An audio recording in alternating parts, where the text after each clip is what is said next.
ನಮಸ್ಕಾರ ಸ್ನೇಹಿತರೆ. ಇವತ್ತು ಶೂನ್ಯ ಮುದ್ರೆ ಬಗ್ಗೆ ತಿಳಿಸ್ತಾ ಇದ್ದೀನಿ. ಶೂನ್ಯ ಮುದ್ರೆ ಯಾವ ರೀತಿ ಮಾಡೋದು ಅಂದರೆ, ಎರಡು ಕೈಯನ್ನು ರಬ್ ಮಾಡಿ ಮಧ್ಯದ ಬೆರಳನ್ನು ಈ ರೀತಿ ಮಡಿಸ್ಕೊಳ್ಳಿ. ಅದ್ರ ಮೇಲೆ ಹೆಬ್ಬೆರಳನ್ನು ಇಡಬೇಕು. ತುಂಬ ಪ್ರೆಸ್ ಮಾಡಬಾರ್ದು, ಹಾಗೆ ಲೈಟಾಗಿ ನೀವು ಪ್ರೆಸ್ ಮಾಡಬೇಕಷ್ಟೆ. ಇದು ಶೂನ್ಯ ಮುದ್ರೆ ಅಂತ. ಇದರಿಂದ ಏನೆಲ್ಲ ಪ್ರಯೋಜನ ಸಿಗುತ್ತೆ ಅಂತ ನಾನಿವತ್ತು ತಿಳಿಸ್ತಾ ಇದ್ದೀನಿ.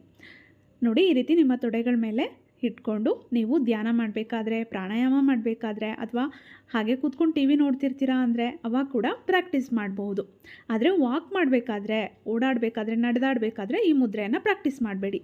ಕುಳಿತುಕೊಂಡೇ ಈ ಮುದ್ರೆಯನ್ನು ಪ್ರಾಕ್ಟೀಸ್ ಮಾಡಬೇಕು. ಇದರಿಂದ ಮುಖ್ಯವಾಗಿ ನಮ್ಮ ಕಿವಿಗಳ ಆರೋಗ್ಯ ಚೆನ್ನಾಗಾಗತ್ತೆ.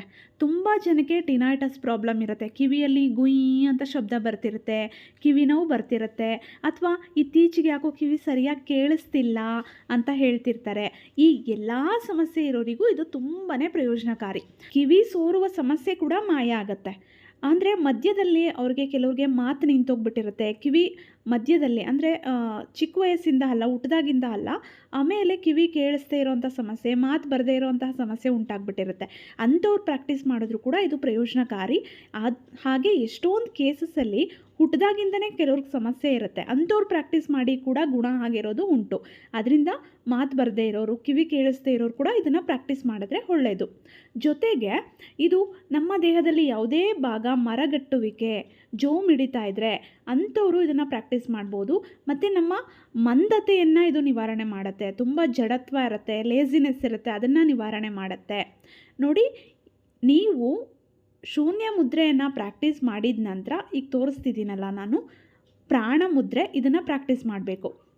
15 ನಿಮಿಷ ಶೂನ್ಯ ಮುದ್ರೆಯನ್ನು ಪ್ರಾಕ್ಟೀಸ್ ಮಾಡಿದ್ರೆ, ಒಂದು 5 ನಿಮಿಷನೋ 3 ನಿಮಿಷನೋ ಪ್ರಾಣ ಮುದ್ರೆಯನ್ನು ಪ್ರಾಕ್ಟೀಸ್ ಮಾಡಿದ್ರಿ ಅಂದರೆ ನಿಮಗೆ ತುಂಬ ಒಳ್ಳೆಯ ಪ್ರಯೋಜನ ಸಿಗುತ್ತೆ. ಅಂದರೆ ಶೂನ್ಯ ಮುದ್ರೆಯಿಂದ ಸಿಗಬಹುದಾದಂತಹ ಸಂಪೂರ್ಣ ಪ್ರಯೋಜನವನ್ನು ನೀವು ಪಡ್ಕೊಳ್ತೀರಾ ಅಂತಲೇ ಹೇಳ್ಬೋದು.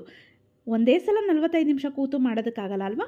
ಅದಕ್ಕೆ ನೀವು ಬೆಳಗ್ಗೆ 15 ನಿಮಿಷ, ಮಧ್ಯಾಹ್ನ 15 ನಿಮಿಷ, ಸಂಜೆ 15 ನಿಮಿಷ ಈ ರೀತಿ ಮಾಡಿ. 15 ನಿಮಿಷ ಮಾಡಿದ ನಂತರ ಅಟ್ಲೀಸ್ಟ್ 3 ನಿಮಿಷನಾದರೂ ಪ್ರಾಣ ಮುದ್ರೆಯನ್ನು ಮಾಡಿ. ತುಂಬ ಸಮಸ್ಯೆ ಇಲ್ಲ, ಸ್ವಲ್ಪ ಸಮಸ್ಯೆ ಇದೆ ಅಂದರೆ 15 ನಿಮಿಷ ಅಷ್ಟೇ ಮಾಡಿದ್ರೂ ಸಾಕಾಗತ್ತೆ. ಯಾವುದೇ ಚಿಕಿತ್ಸಕ ಮುದ್ರೆಗಳನ್ನು ಮಾಡಿದ್ಮೇಲೆ ಪ್ರಾಣ ಮುದ್ರೆಯನ್ನು ಮಾಡಲೇಬೇಕು. ಇದನ್ನು ನೆನ್ಪಿಟ್ಕೊಳ್ಳಿ ಸ್ನೇಹಿತರೆ. ಕಿವಿಯ ಸಮಸ್ಯೆ ಎಲ್ಲ ನಿವಾರಣೆ ಆಗುತ್ತೆ ಈ ಮುದ್ರೆಯಿಂದ. ಆದರೆ ಪ್ರಾಕ್ಟೀಸ್ ಮಾಡಬೇಕು. 1 ವಾರ ಪ್ರಾಕ್ಟೀಸ್ ಮಾಡಿದೆ, 2 ವಾರ ಪ್ರಾಕ್ಟೀಸ್ ಮಾಡಿದೆ ಅಂದರೆ ಆಗಲ್ಲ. ಸಮಸ್ಯೆ ಬಗೆಹರಿಯೋವರೆಗೂ ಪ್ರಾಕ್ಟೀಸ್ ಮಾಡ್ತಾನೇ ಇರಬೇಕು. ಟ್ರೈ ಮಾಡಿ. ತುಂಬ ಜನಕ್ಕೆ ಉಪಯೋಗ ಆಗಿದೆ. ಖಂಡಿತ ನಿಮಗೂ ಈ ಸಮಸ್ಯೆ ಗುಣ ಆಗುತ್ತೆ. ವಿಡಿಯೋ ಇಷ್ಟ ಆಗಿದ್ದರೆ ವಿಡಿಯೋವನ್ನು ಲೈಕ್ ಮಾಡಿ, ಶೇರ್ ಮಾಡಿ, ಅನಿಸಿಕೆ ಅಭಿಪ್ರಾಯವನ್ನು ಕಮೆಂಟ್ ಮಾಡಿ ತಿಳಿಸಿ. ಮತ್ತೆ ಭೇಟಿಯಾಗೋಣ. Thank you.